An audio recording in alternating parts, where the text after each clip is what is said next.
नमस्कार, मी आहे वैष्णवी कथलकर। आपण बघत आहात सीटीव्ही न्यूज नजर प्रत्येक बातमीवर। हिंदी आणि मराठी भाषेत बातम्या प्रसारित करणारे जिल्ह्यातील एकमेव channel, sponsored by Sukhkarta associates. आणि आता पाहूया ते गेल्या 24 तासातील बातम्या पटापट। चंद्रपूर वणी आणि लोकसभा निवडणुकीची उत्कंठा आता शिगेला पोहोचली असून जिथून तिथून जनसमर्थन मिळवण्याचे प्रयत्न उमेदवारांकडून सुरू आहे।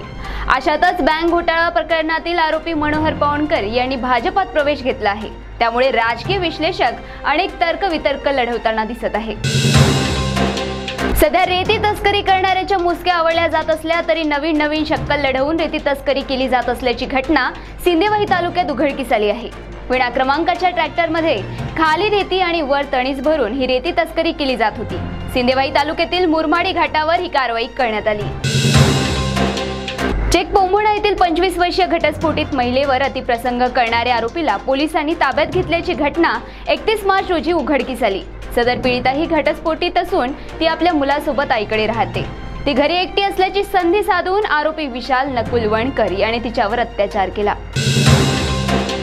चंद्रपूर शहर महानगरपालिकेत आयुक्तांनी आचारसंहिता लागू असताना निविदा काढल्याचे लक्षात येताच माजी नगरसेवक पप्पू देशमुख यांनी त्यावर आक्षेप घेतला। ती निविदा अखेर रद्द करण्यात आली असली तरी मनपा आयुक्तांवर कारवाई करण्यात आली नाही। त्यामुळे पप्पू देशमुख यांनी आयुक्तांना जिल्हाधिकाऱ्यांचे पाठबळ असल्याचे मत व्यक्त केले।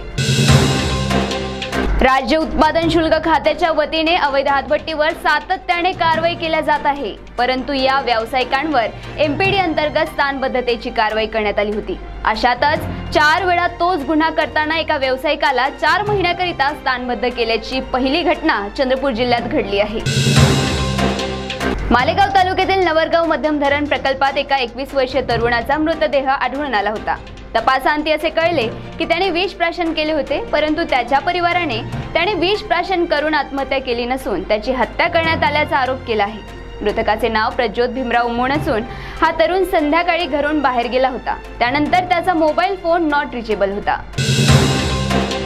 8व्या वर्गात शिकणाऱ्या पीडितेच्या मोठ्या बहिणीचे लग्न होते। तीच संधी साधून त्या मुलीच्या चुलत्याने जोर जबरदस्तीने त्या पीडितेवर अत्याचार केला। त्यानंतर ती गर्भवती झाली। काही महिन्यानंतर ही गोष्ट लक्षात येताच तिची प्रसूती करण्यात आली।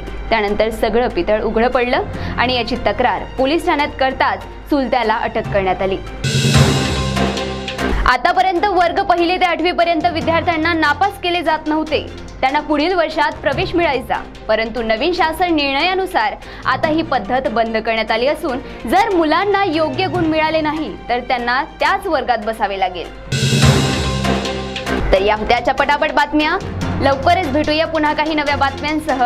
तोपर्यंत अशाच बातम्यांची अपडेट घेण्यासाठी बघत रहा विदर्भातील अग्रणी सीटीव्ही न्यूज नजर प्रत्येक बातमीवर।